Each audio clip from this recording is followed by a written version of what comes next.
NPS versus PPF, ఈ రెండిటిల్లో ఏది better? మన రిటైర్మెంట్ కోసం మన డబ్బుని ఎక్కడ పెట్టుబడి పెడితే మంచిది? ఎక్కడ పెట్టుబడి పెడితే అతి త్వరగా 1,00,00,000 కార్పస్ 1,00,00,000 కార్పస్ అన్నది జనరేట్ అవుతుంది అతి త్వరగా. అది కూడా కార్పస్ అంటే అసలు ప్లస్ వడ్డీ. ఈ వీడియోని లాస్ట్ వరకు చూస్తే మీకు ఫుల్గా క్లారిటీ వస్తుంది దేనిలో పెట్టుబడి పెట్టాలో. లక్షల్లో మనకైతే వడ్డీ ఆదా అవుతుంది.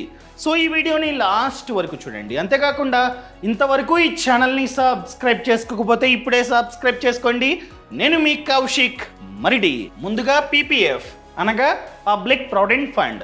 ఈ ఖాతాని ఎవరైనా బ్యాంకు లేదా పోస్ట్ ఆఫీస్కి వెళ్ళి ఓపెన్ చేసుకోవచ్చు. ఇదిగోండి, పీపీఎఫ్ అంటే public provident fund. So PF అంటే డిఫరెంట్, ఈపీఎఫ్ అది వేరు. ఎవరైతే జాబ్ చేస్తూ ఉన్నారో వాళ్ళకి మాత్రమే వాళ్ళ జీతం నుంచి కట్ అవుతుంది, అది ఈపీఎఫ్. కానీ ఇది పీపీఎఫ్ పబ్లిక్. సో ఎవరైనా ఈ ఖాతాని బ్యాంకు లేదా పోస్ట్ ఆఫీస్కి వెళ్ళి ఓపెన్ చేసుకోవచ్చు అనమాట. సో టెన్యూర్ ఎంత? Tenure 15 years. సో 15 ఇయర్స్ పాటు మనమైతే మన డబ్బుని పెట్టుబడి పెడుతూ ఉండాలి. కావాలంటే 15 ఇయర్స్ తర్వాత అసలు ప్లస్ వడ్డీని తీసుకోవచ్చు, లేదా ఇంకొక 5 ఇయర్స్ ఆ విధంగా పెంచుకోవచ్చు. అర్థమైందా అండి? సో 15 ఇయర్స్ పాటు ప్రతి మంత్ మీ ఇష్టం, ప్రతి మంత్ కావాలంటే పెట్టుబడి పెట్టుకోవచ్చు, లేదా సంవత్సరానికి ఒకసారి మీరైతే పెట్టుబడి పెట్టుకోవచ్చు.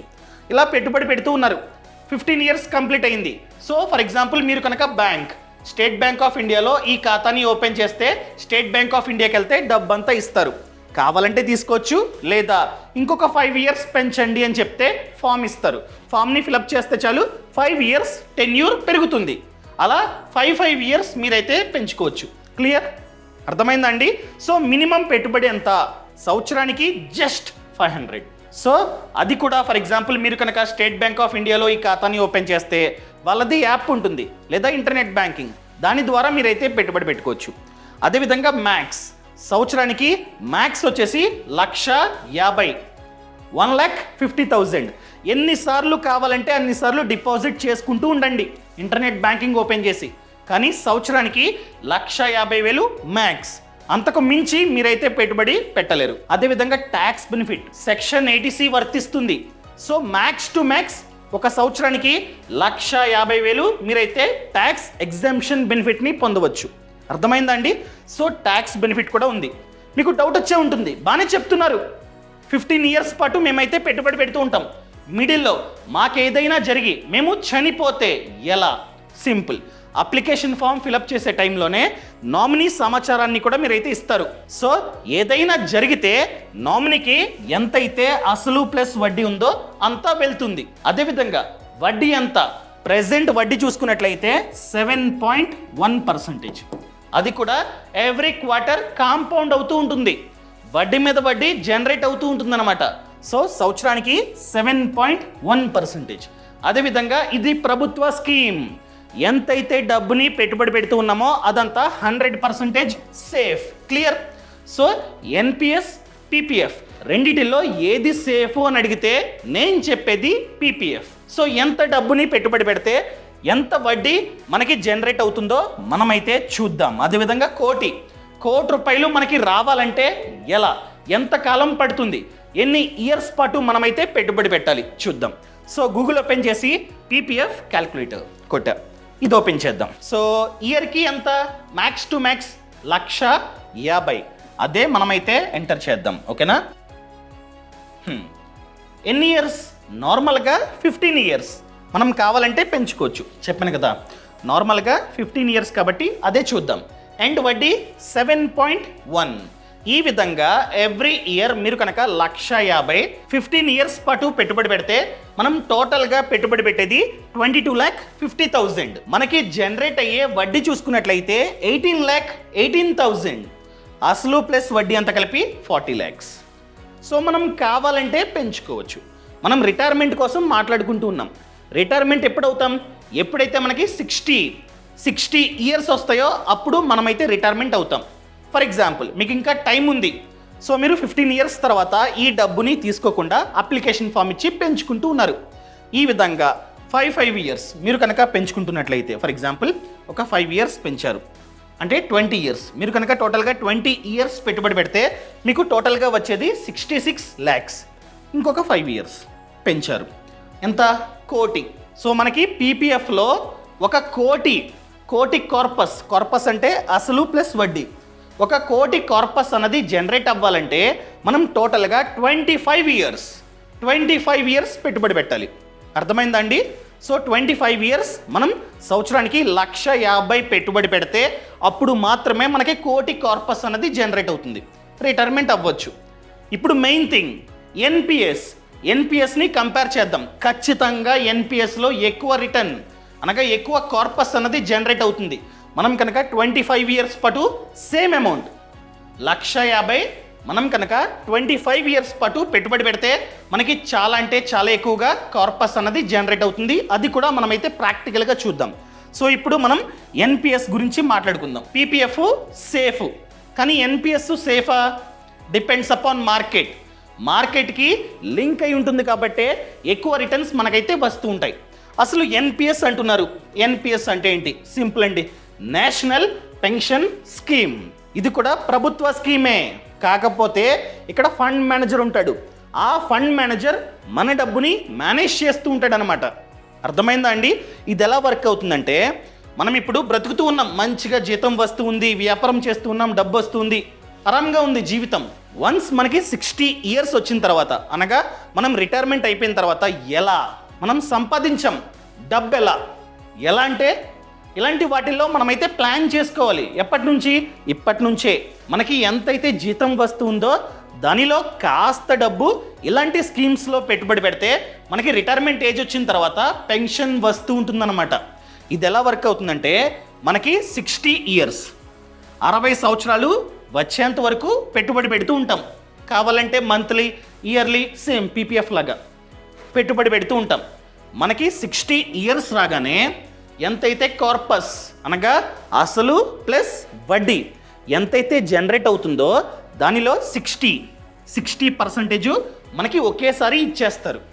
అర్థమైందా అండి? 60 ఇయర్స్ రాగానే ఫర్ ఎగ్జాంపుల్ మీకు కోటి కార్పస్ అన్నది జనరేట్ అయింది. ఈ ₹1 కోటి 60 lakhs ఒకేసారి మనకి 60 ఇయర్స్ రాగానే ఇచ్చేస్తారు. రిమైనింగ్ 40 lakhs వచ్చేసి యాన్యుటీ అనగా ఈ 40 lakhsని మళ్ళీ ఇన్వెస్ట్మెంట్ చేసి మంత్లీ పెన్షన్, ఈ డబ్బుకి మళ్ళీ వడ్డీ జనరేట్ అవుతూ ఉంటుంది. సో మనం చనిపోయేంత వరకు, సింపుల్గా చెప్పాలంటే ఈ డబ్బు 0 అయ్యేంత వరకు ప్రతి నెల పెన్షన్ మన బ్యాంక్ అకౌంట్లో పడుతుంది. ఇలా ఎన్పిఎస్ అన్నది వర్క్ అవుతూ ఉంటుంది. సో ఎన్పిఎస్లో రిటర్న్స్ ఎంత? మనకి 8% నుండి 16% వరకు రిటర్న్స్ అన్నవి రావచ్చు. అదేంటి రావచ్చా? రావా? అది కంప్లీట్గా మార్కెట్ మీద డిపెండ్ అయి ఉంటుంది. నార్మల్గా ఇందులో 4 ఎసెట్ క్లాసెస్ ఉంటాయి. ఎసెట్ క్లాస్ ఈ అంటే ఈక్విటీ. సో మన డబ్బుని 75% వరకు ఈక్విటీలో పెట్టుబడి పెట్టుకోవచ్చు. అనగా ఈక్విటీ అంటే నథింగ్ బట్ స్టాక్ మార్కెట్. మనం కనుక ఒక 75% ఈక్విటీలో పెట్టు అని చెప్పి మనం ఈ ఖాతాని ఓపెన్ చేసే టైంలోనే చెప్పినట్లయితే ఫండ్ మేనేజర్ మనం ఎంతైతే డబ్బుని పెట్టుబడి పెడుతున్నామో దానిలో 75% ఈక్విటీలో పెట్టుబడి పెడతాడు. ఈక్విటీలో పెట్టుబడి పెడితే మనకి ఖచ్చితంగా 14% ఆ విధంగా రిటర్న్ వస్తుంది. అదేవిధంగా ఎసెట్ క్లాస్ జీ ఫర్ ఎగ్జాంపుల్, నాకు వద్దమ్మ రిస్క్, అస్సలొద్దు, నా డబ్బు సేఫ్గా ఉండాలి, నాకు రిటర్న్స్ అనేవి తక్కువ వచ్చినా పర్లేదు అనుకున్నట్లయితే ఎసెట్ క్లాస్ జీ అంటే గవర్నమెంట్ సెక్యూరిటీస్. మనం కావాలంటే 100% మనం ఎంతైతే డబ్బుని పెట్టుబడి పెడుతూ ఉన్నామో దానిలో 100% ఇందులోనే పెట్టుబడి పెట్టమని మనమైతే చెప్పొచ్చు. కానీ రిటర్న్స్ కాస్త తక్కువ 8-9 ఆ విధంగా మాత్రమే వస్తూ ఉంటాయి. అదేవిధంగా ఎసెట్ క్లాస్ సి అనగా కార్పొరేట్ డెట్. అసలు గవర్నమెంట్ సెక్యూరిటీస్ అంటే చెప్పాలంటే సింపుల్గా గవర్నమెంట్ బాండ్స్, సెక్యూరిటీస్ అన్నీ ఉంటాయి కదా, ప్రభుత్వం రిలీజ్ చేస్తూ ఉంటుంది. మా బాండ్లో పెట్టుబడి పెట్టండి, 10 ఇయర్స్ తర్వాత 8% వడ్డీ వేసి మీకైతే మీ డబ్బు ఇచ్చేస్తామని చెప్తూ ఉంటారు. ఫర్ ఎగ్జాంపుల్ మన పోలవరం ప్రాజెక్ట్ని కట్టడానికి కూడా ఏపీ ప్రభుత్వం బాండ్స్ ఇచ్చింది. చాలా మంది పెట్టుబడి పెట్టారు, వడ్డీ కూడా వచ్చింది. అలా ప్రభుత్వ బాండ్స్లో, ప్రభుత్వ సెక్యూరిటీస్లో పెట్టుబడి పెడతాడు ఫండ్ మేనేజర్. అదేవిధంగా కార్పొరేట్ డెట్ అంటే corporate bonds, corporate securities, treasury bills etcetera etcetera. వాటిల్లో ఫండ్ మేనేజర్ పెట్టుబడి పెడతాడు. మనం కావాలంటే 100% పెట్టుబడి పెట్టవచ్చు. అదేవిధంగా last one asset class A, alternative investments. So up to 5% మనమైతే పెట్టుబడి పెట్టవచ్చు. ఇలా మనకి నచ్చినట్లు డిజైన్ చేసుకోవచ్చు, మన ఇష్టం. సో మనం అప్లికేషన్ ఫామ్ ఫిలప్ చేసే టైంలోనే యాక్టివ్, ఆటో అని చెప్పి 2 ఆప్షన్స్ ఉంటాయి. యాక్టివ్ని చూస్ చేసుకోండి. చూస్ చేసుకొని ఒకవేళ మీ ఏజ్ అన్నది తక్కువైతే, నా మాట విని, అంటే జస్ట్ ఎవరైనా ఎలాగ చెప్తారు, మీ ఏజ్ అన్నది తక్కువైతే 75% ఎసెట్ క్లాస్ ఈలో, 10% ఎసెట్ క్లాస్ జీలో, ఇంకొక 10 ఎసెట్ క్లాస్ సిలో, ఇంకొక 5 ఎసెట్ క్లాస్ ఏలో, టోటల్ 100%. ఇలా ప్లాన్ చేసుకుంటే మనకి ఎలా చూసుకున్నా కూడా మార్కెట్ బాగుంటే ఫ్యూచర్ బాగుంటుందని చెప్పి నేను అనుకుంటున్నా. మార్కెట్ బాగుంటే మనకి 14% రిటర్న్స్ గ్యారంటీ రావచ్చు. అర్థమైందండి? సో ఈ విధంగా ఇదైతే వర్క్ అవుతుంటుంది. మీకు డౌట్ వచ్చే ఉంటుంది, ఈ ఎన్పిఎస్ ఖాతాని ఎక్కడ మేమైతే ఓపెన్ చేయాలి? సింపుల్, పిఓపి సెంటర్స్ ఉంటాయి. అంటే ఏంటి? ముఖ్యంగా బ్యాంక్స్. ప్రతి బ్యాంకులోని మీరైతే ఈ ఖాతాని ఓపెన్ చేసుకోవచ్చు. అర్థమైందా అండి? మీకు దగ్గరలో ఏదైనా బ్యాంక్ ఉంటే ఆ బ్యాంక్ వెళ్ళి ఈ ఖాతాని మీరైతే ఓపెన్ చేసుకోవచ్చు. ఎంత పెట్టుబడి పెట్టాలి? ఇయర్కి మినిమం 1000, మ్యాక్స్ వచ్చేసి ఎంతైనా మీరైతే పెట్టుబడి పెట్టుకోవచ్చు. అర్థమైందా అండి? మీకు డౌట్ వచ్చే ఉంటుంది, అసలు మీరు చెప్తూ ఉన్నారు ఫండ్ మేనేజర్ అని చెప్పి. ఫండ్ మేనేజర్ అంటే ఎవరు? NPS fund managers. ఓకేనా?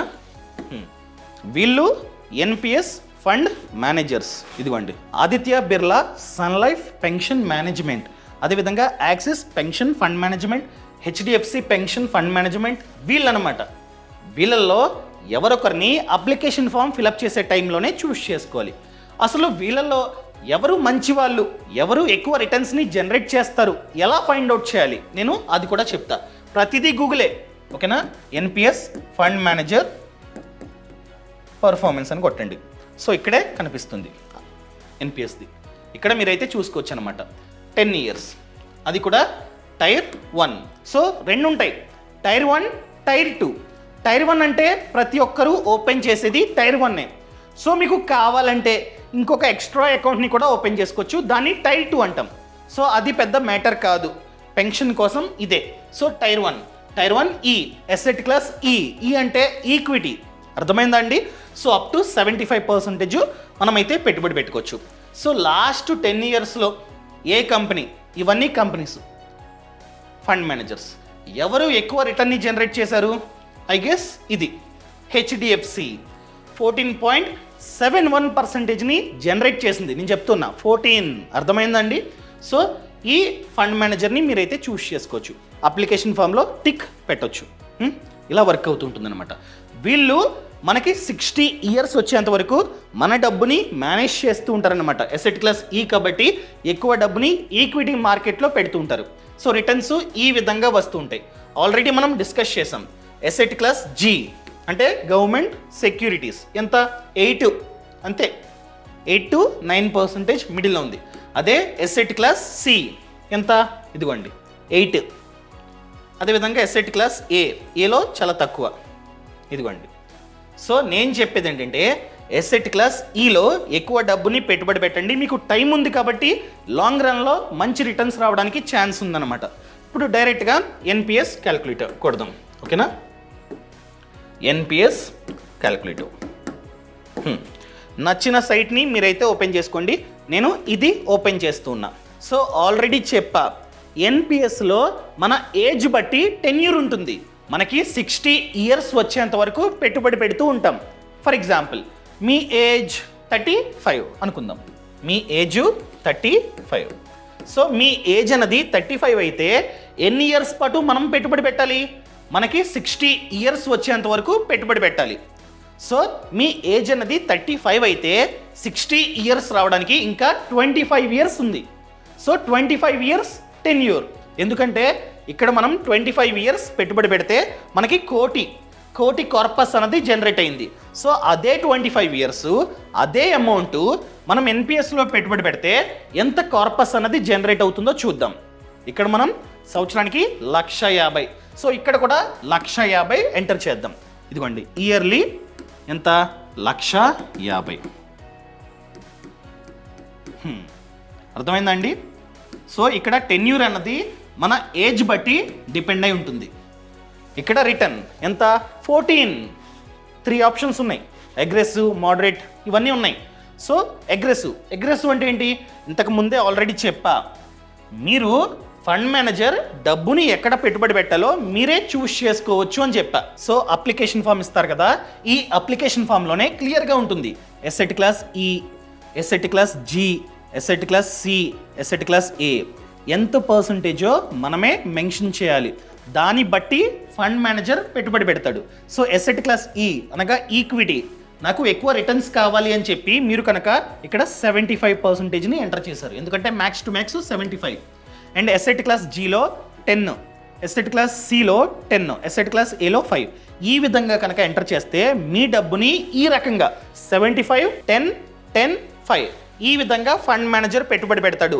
ఇలా కనుక మీరు పెట్టుకుంటే మీకు 14% ఈజీగా రిటర్న్ జనరేట్ అవ్వడానికి ఛాన్స్ ఉంది. అదే ఇక్కడ ఉంది అగ్రెసివ్, చూసారా? అగ్రెసివ్ అంటే అది ఎక్కువ డబ్బుని ఎసెట్ క్లాస్ ఈలో పెట్టమని మనం చెప్తే అది అగ్రెసివ్. అలాంటప్పుడు 14% రిటర్న్ రావడానికి ఛాన్స్ ఉంది, ఆల్రెడీ చెప్పా. సో మీరు కనుక ఈ విధంగా సంవత్సరానికి 1,50,000 పెట్టుబడి పెడితే మనం టోటల్గా పెట్టుబడి పెట్టేది 37,50,000. ఇదిగోండి ఇక్కడ కూడా సేమ్, ఇదిగోండి 1,50,000 మీరు కనుక 25 years పాటు పెట్టుబడి పెడితే మీరు టోటల్గా పెట్టుబడి పెట్టేది 37,50,000. అర్థమైందండి? ఇక్కడ కూడా సేమ్. సో రెండిటిల్లోని సేమ్ డబ్బుని మీరు కనుక పెట్టుబడి పెడితే రిటర్న్లో చాలా మార్పు ఉంటుంది. ఎంత? సో మీరు టోటల్గా 37,50,000 పెట్టుబడి పెడతారు, కానీ వడ్డీ అనగా రిటర్న్ చూసుకున్నట్లయితే ఎన్పిఎస్లో 2,73,00,000 అసలు ప్లస్ వడ్డీ అంతా కలిపి 3 కోట్లు. ఇక్కడ అసలు ప్లస్ వడ్డీ అంతా కలిపి 1 కోటి, కానీ ఇక్కడ 3 కోట్లు. ఎంత తేడా? సో మనకి 60 years రాగానే 60% ఎంతైతే కార్పస్ ఉందో దానిలో 60%, అనగా 1,87,00,000 మనకైతే ఒకేసారి ఇస్తారు 60 years రాగానే. రిమైనింగ్ 40%, అనగా యాన్యుటీ ఎంత? 1,24,00,000. అది మళ్ళీ రీఇన్వెస్ట్మెంట్ అవుతుంది, మళ్ళీ వడ్డీ జనరేట్ అవుతూ ఉంటుంది. ఈ డబ్బు సున్నా అయ్యేంత వరకు ప్రతి మంత్ 68,447 మన బ్యాంక్ అకౌంట్లో పెన్షన్ పడుతూ ఉంటుంది. సో మీరు కనుక ఇందులో రిటైర్మెంట్ ప్లానింగ్ చేసుకున్నట్లయితే మీకు 60 years రాగానే, ఎగ్జాంపుల్గా 60 అనుకుందాం, 60 రాగానే 1 కోటి రూపాయలు వస్తాయి ఒకేసారి. అదే మీరు కనుక ఎన్పిఎస్లో సేమ్ డబ్బుని సేమ్ టెన్యూర్కి పెట్టుబడి పెడితే ఒకేసారి ఇంత డబ్బు 1,87,00,000 ఒకేసారి ఇస్తారు, ప్లస్ మంత్లీ 68,447 మన బ్యాంక్ అకౌంట్లో పడుతుంటుంది. సో రెండిటిలోని ట్యాక్స్ బెనిఫిట్ అయితే ఉంది. సో ఇందులో చూసుకున్నట్లయితే ఎంతైతే పెట్టుబడి పెడుతూ ఉన్నామో సెక్షన్ 80C వర్తిస్తుంది, ఎంతైతే వడ్డీ జనరేట్ అయిందో దాని మీద 1 రూపాయి కూడా ట్యాక్స్ కట్టాల్సిన అవసరం లేదు. అదేవిధంగా అసలు ప్లస్ వడ్డీ అంతా కలిపి ఇంత డబ్బు వస్తుందా, దాని మీద కూడా 1 రూపాయి కూడా ట్యాక్స్ కట్టాల్సిన అవసరం లేదు పీపీఎఫ్లో. అదేవిధంగా ఎన్పిఎస్ మీరు ఎంతైతే పెట్టుబడి పెడుతున్నారో అది కూడా ట్యాక్స్ బెనిఫిట్ అనమాట. సో సెక్షన్ సెపరేట్గా ఉంది, అదే సెక్షన్ 80CCE. సో ఈ సెక్షన్ అండర్లో 1,50,000 మనకైతే ట్యాక్స్ ఎగ్జంప్షన్. సో ఇది కూడా సెక్షన్ 80C అండర్లోనే వస్తుంది. ఇవన్నీ కలిపి ఎన్పిఎస్, పీపీఎఫ్, సుకన్య సమృద్ధి యోజన అన్నీ కలిపి సెక్షన్ 80C కింద 1,50,000. ఇది సెపరేట్ అయితే కాదు, సెక్షన్ 80Cలోనే ఇంకొక సెక్షన్ 80CCE, దీని అండర్లో 1,50,000 అనమాట.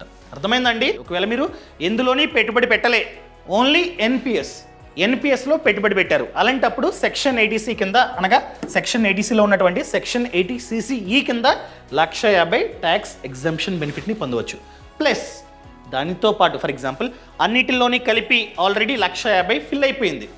సో మీరు ఒకవేళ ఎన్పిఎస్లో జస్ట్ 50K సంవత్సరానికి 50,000 పెట్టుబడి పెట్టారు, నేను చెప్తుంది 1,50,000 ప్లస్ 50 కాదు, ఓన్లీ 50,000 పెట్టుబడి పెట్టారు. అలాంటప్పుడు సెక్షన్ 80CCD సబ్సెక్షన్ 1B ప్రకారం మీరు ఇంకొక 50,000ని క్లెయిమ్ చేసుకోవచ్చు. సెక్షన్ 80C కాకుండా సెక్షన్ 80C 1,50,000. సో దీంట్లో కాకుండా మీరు డిఫరెంట్ స్కీమ్స్లో పెట్టుబడి పెట్టేశారు, చూపించుకున్నారు. ప్లస్ ఎక్స్ట్రా 50,000 ఎన్పిఎస్లో పాడేశారనుకోండి. సో ఈ సెక్షన్ కింద 50,000 మీకైతే ట్యాక్స్ బెనిఫిట్, ఇంకొక 50,000 ఇలా కూడా మీరు ఎక్స్ట్రా ట్యాక్స్ బెనిఫిట్ని పొందొచ్చు. మీకు అర్థమైందో లేదో ఇంకొకసారి చెప్తా.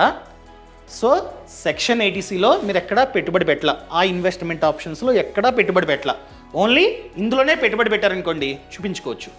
ప్లస్ 1,50,000తో పాటు ఇంకొక 50,000 మీరు పెట్టుబడి పెట్టారు, టోటల్ 2 lakhs పెట్టుబడి పెట్టారు. సో 2 lakhsకి 1,50,000 ఈ స్కీమ్లో చూపించుకోవచ్చు, ఈ సెక్షన్లో ఇంకొక 50,000 ఈ సెక్షన్లో చూపించుకోవచ్చు. ఇంకొక కేసు, మీరు 1,50,000 డిఫరెంట్ స్కీమ్స్లో పెట్టుబడి పెట్టేశారండి, సెక్షన్ 80C అంతా ఫిల్ అయిపోయింది. అలాంటప్పుడు ఈ సెక్షన్ పనిచేయదు, ఎందుకంటే ఆల్రెడీ ఫిల్ అయిపోయింది. సో అలాంటి కేసులో జస్ట్ 50,000 మీరు కనుక సంవత్సరానికి ఇందులో పెట్టేశారనుకోండి, ఈ సెక్షన్ కింద ఇంకొక 50,000 మీకైతే ట్యాక్స్ ఎగ్జంప్షన్ బెనిఫిట్ అనమాట. సో ఇలా ఇదైతే వర్క్ అవుతుంది. మీకు డౌట్ వచ్చి ఉంటుంది, బాగానే చెప్తున్నారు, 3 కోట్లు అంటున్నారు, 2 కోట్లు అంటున్నారు, మిడిల్లో మేము చనిపోతే ఎలా? ఫర్ ఎగ్జాంపుల్ మీకు జస్ట్ 58 years వచ్చేసరికి ఎక్స్పైర్ అయ్యారు అనుకుందాం. అలాంటప్పుడు ఎవరైతే నామినీ ఉంటారో వాళ్ళకి అప్పటి వరకు ఎంతైతే కార్పస్ అన్నది జనరేట్ అయిందో, అసలు ప్లస్ వడ్డీ ఎంతైతే జనరేట్ అయిందో అదంతా మీ నామినీకి ఇస్తారనమాట. మీరు అప్లికేషన్ ఫామ్ని ఫిలప్ చేసే టైంలోనే నామినీ సమాచారాన్ని కూడా యాడ్ చేయాలి. సో వాళ్ళకైతే వెళ్తుంది. అదేవిధంగా ఇది 100% సేఫా? కాదండి. ఒకవేళ మీరు కనుక ఎస్ఐటి క్లాస్ జీని చూస్ చేసుకుంటే సేఫే, ఎందుకంటే గవర్నమెంట్ సెక్యూరిటీస్, గవర్నమెంట్ బాండ్స్. అదే మీరు కనుక ఎక్కువ డబ్బుని ఎస్ఐటి క్లాస్ ఈలో పెడితే అంత సేఫ్ కాదు. బట్ మీకు టైం ఉంది. లాంగ్ రన్లో ఎప్పుడైనా సరే స్టాక్ మార్కెట్ ఇలా ఉంటుంది తప్ప ఇలా ఉండదు. సో లాంగ్ రన్లో మీకు మంచి రిటర్న్స్ రావడానికి ఛాన్స్ ఉంది, యావరేజ్గా 14% రావడానికి ఛాన్స్ ఉంది. సో నన్ను అడిగినట్లయితే నేను కూడా పర్సనల్గా ఎస్ఐటి క్లాస్ ఈలో ఎక్కువ డబ్బుని పెట్టుబడి పెడుతూ ఉన్నా, ఎందుకంటే లాంగ్ టర్మ్లో మంచి రిటర్న్స్ వస్తాయి. కానీ సేఫా కాదా అంటే అంత సేఫ్ కాదనే అనుకోవచ్చు. కానీ స్టాక్ మార్కెట్లో లాంగ్ రన్లో ఎక్కువ రిటర్న్స్ ఇస్తుంది కాబట్టి సేఫే అనుకోవచ్చు. సేఫ్ అంటే ఇండైరెక్ట్గా ఓకే అనుకోవచ్చు. సో మీకు అర్థమైందా అండి? ఎందులో పెట్టుబడి పెట్టాలి? ఎక్కువ రిటర్న్స్ కావాలంటే ఎన్పిఎస్. నాకు రిటర్న్స్ వద్దండి, నా డబ్బు సేఫ్గా ఉండాలి అనుకున్నట్లయితే పీపీఎఫ్. మీ ఇష్టం. ఇంకా అర్థమైందండి? అండ్ దాంతోపాటు main thing term insurance. So term insurance అన్నది చాలా అంటే చాలా ఇంపార్టెంట్. చాలామంది టర్మ్ ఇన్సూరెన్స్ని తీసుకోవట్ల. ఎందుకు తీసుకోవాలి? ఇప్పుడు మనం కష్టపడి సంపాదిస్తూ ఉన్నాం, మన ఫ్యామిలీ అంతా మన ఆదాయం మీద బ్రతుకుతూ ఉంది, గుడ్. రేపు మనం చనిపోతే మన ఫ్యామిలీ పరిస్థితి ఏంటి? అందుకనే మనమైతే టర్మ్ ఇన్సూరెన్స్ పాలసీ తీసుకోవాలి. ఫర్ ఎగ్జాంపుల్ మీరు 1 కోటి కవరేజ్ గల టర్మ్ ఇన్సూరెన్స్ పాలసీని తీసుకున్నారు, తీసుకున్న తర్వాత చనిపోయారు.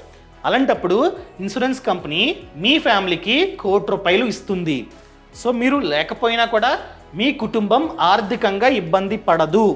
అర్థమైందండి? సో ప్రతి ఒక్కరూ ఖచ్చితంగా టర్మ్ ఇన్సూరెన్స్ పాలసీని తీసుకోవాలి. ఎలా తీసుకోవాలి? ఆన్లైన్లో తీసుకుంటే మనకే బెనిఫిట్, ఎందుకంటే డిస్కౌంట్. ఆఫ్లైన్ అనుకోండి, ఇన్సూరెన్స్ అడ్వైజర్ మన ఇంటికి వచ్చి ఇస్తారు, కాకపోతే వాళ్ళకి కమిషన్ ఉంటుంది. సో ఈ కమిషన్ నుండి తప్పించుకోవాలంటే ఆన్లైన్లో మీరు కావాలంటే తీసుకోవచ్చు. సరే, ప్రెజెంట్ ఏ కంపెనీ బాగుంది టర్మ్ ఇన్సూరెన్స్కి? ఏ కంపెనీ బాగుందంటే మ్యాక్స్ లైఫ్ మంచిగా ఉంది. ఎందుకంటే క్లెయిమ్ సెటిల్మెంట్ రేషియో, మ్యాక్స్ లైఫ్కి క్లెయిమ్ సెటిల్మెంట్ రేషియో మంచిగా ఉంది. ఎంత ఉంది? ఇక్కడ చూడొచ్చు మీరు, 99.51%. అంటే 100 మంది క్లెయిమ్కి అప్లై చేస్తుంటే 99 మందికి క్లెయిమ్ ఇస్తూ ఉంది ఈ కంపెనీ. అదేవిధంగా ఇక్కడ ఇంకొక బెనిఫిట్ ఉందన్నమాట. ఏంటంటే ట్యాక్స్ని మీరైతే ఆదా చేసుకోవచ్చు. ఇయర్కి చూసుకున్నట్లయితే 46,800 మీరైతే ఆదా చేసుకోవచ్చు మీరు కనుక టర్మ్ ఇన్సూరెన్స్ పాలసీ తీసుకుంటే. అదేవిధంగా 0 కమిషన్. ఆల్రెడీ చెప్పా, ఆన్లైన్లో ఎటువంటి అడ్వైజర్ అనగా ఏజెంట్ ఉండడు కాబట్టి మనకి 0 కమిషన్ అనమాట. అదేవిధంగా ఆన్లైన్లో 5% డిస్కౌంట్. ఆఫ్లైన్తో కంపేర్ చేస్తే ఆన్లైన్లో 5% డిస్కౌంట్ అనమాట. అదేవిధంగా free of cost term plan, అంటే ఎంతైతే ప్రీమియం కడుతూ ఉన్నామో అదంతా వెనక్కి వస్తుంది ఇందులో మ్యాక్స్ లైఫ్లో. అర్థమైందా అండి?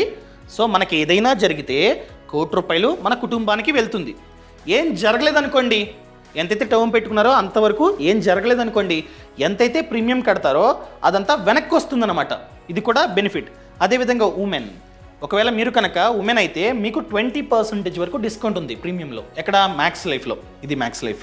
కావాలంటే తీసుకోండి, లింకు కింద డిస్క్రిప్షన్లో ఇస్తున్నా. సో ప్రతి ఒక్కరూ ఖచ్చితంగా టర్మ్ ఇన్సూరెన్స్ని తీసుకోండి. అంటే ఎవరైతే ఫ్యామిలీలో సంపాదిస్తున్నారో వాళ్ళైతే ఖచ్చితంగా తీసుకోండి. ఎలా తీసుకోవాలి? కింద డిస్క్రిప్షన్లో లింక్ ఇచ్చా. ఆ లింక్ని క్లిక్ చేయగానే ఈ విధంగా వస్తుంది. ఇక్కడ మీ పేరు, డేట్ ఆఫ్ బర్త్, మేలా ఫిమేలా, స్మోకింగ్ హ్యాబిట్ ఉందా లేదా అంతా ఇచ్చి, అండ్ ఆదాయం అండ్ నంబర్ అంతా ఇచ్చి చెక్ కొడితే వస్తుంది. మీకు నచ్చితే తీసుకోండి. సో ఈ విధంగా మంచి కంపెనీని చూస్ చేసుకోవడం చాలా అంటే చాలా ముఖ్యం. సో మీ ఏజ్ అన్నది తక్కువైతే ₹1,00,00,000 కవరేజ్ గల పాలసీ మీకు జస్ట్ 702 మంత్కి 702 అంతే. ఇప్పుడు మీ ఏజ్ అన్నది తక్కువైతే ఆల్రెడీ చెప్పాను కదా 3 lakhs వరకు ప్రీమియం అయితే వెనక్కి వస్తుంది అనమాట. అదేవిధంగా మీకు కావాలంటే ప్రీమియం ఎంత పడుతుందో చెక్ చేసుకోవచ్చు. ఫర్ ఎగ్జాంపుల్ మీ ఏజ్ 32, మీరు మేలు, స్మోకింగ్ హ్యాబిట్ లేదు. సో మీకు కనుక ₹1,00,00,000 కవరేజ్ కావాలంటే మంత్కి 1,600. ఈ విధంగా మీరైతే చెక్ చేసుకొని ఓకే అనుకున్నట్లయితే తీసుకోండి. లింక్ కింద డిస్క్రిప్షన్లో ఇచ్చా. అదేవిధంగా ఈ కంటెంట్ మీకు కనుక నచ్చితే దయచేసి కింద కామెంట్లో చెప్పండి. అర్థమైంది కదండి? ఫైనల్గా చెప్పాలంటే రెండు సేఫే, రెండు బెటరే, కానీ ఎక్కువ రిటర్న్స్ మనకి రావాలంటే ఎన్పిఎస్ అనమాట. Clear? So thank you so much అండి. అదేవిధంగా ఫ్రీడమ్ యాప్లో చూసుకున్నట్లయితే 1000 కంటే ఎక్కువ కోర్సులు ఉన్నాయి. ఫ్రీడమ్ యాప్ లింక్ కూడా కింద డిస్క్రిప్షన్లో ఇచ్చా. ఫ్రీడమ్ యాప్ అంటే ఏంటి? ఫ్రీడమ్ యాప్లో చూసుకున్నట్లయితే 1000 కంటే ఎక్కువ కోర్సులు ఉన్నాయి about business, farming and finance. For example మీరు డబ్బుని ఆదా చేసుకుందాం అనుకుంటున్నారు, దాన్ని ఇన్వెస్ట్మెంట్ చేసుకుందాం అనుకుంటున్నారు, ఫ్రీడమ్ యాప్ మీకు చాలా బాగా యూజ్ అవుతుంది. So stock market course, mutual fund course, NPS course, PPF course, ఇలా ప్రతి కోర్సులు ఉన్నాయి. అదేవిధంగా ట్యాక్స్ ప్లానింగ్, ట్యాక్స్ని ఏ విధంగా ఆదా చేసుకోవాలో కూడా కోర్సు ఉందన్నమాట. సో ఇప్పుడే ఫ్రీడమ్ యాప్ని డౌన్లోడ్ చేసుకోండి. యాప్ లింక్ అనేది కింద డిస్క్రిప్షన్లో ఉంది. అదేవిధంగా బిజినెస్ ఫార్మింగ్, ఎవరైతే బిజినెస్ చేస్తూ సక్సెస్ అయ్యారో వాళ్ళు మనకి ఆ బిజినెస్ని ఎలా మొదలు పెట్టాలో చెప్తారు. ఎవరైతే ఆల్రెడీ సక్సెస్ అయ్యారో వాళ్ళే మనకి మెంటర్స్ అన్నమాట. అర్థమైందండి? సో ఎక్కడికో వెళ్ళి నేర్చుకోవాల్సిన అవసరం లేదు. ప్రతి బిజినెస్ గురించి ఫ్రీడమ్ యాప్లో కోర్స్ ఉంది. అదేవిధంగా ఫార్మింగ్, ఎవరైతే రైతన్న తక్కువ స్థలంలో ఎక్కువ డబ్బుని సంపాదిస్తూ ఉన్నారో ఆ రైతన్న మనకి A to Z నేర్పిస్తారు. సో ఇప్పుడే ఫ్రీడమ్ యాప్ని డౌన్లోడ్ చేసుకోండి. యాప్ లింక్ అనేది కింద డిస్క్రిప్షన్లో ఉంది. కోర్సెస్ ఉంటాయి, చూడండి. All the best. Thank you so much. Thanks for watching. జై హింద్.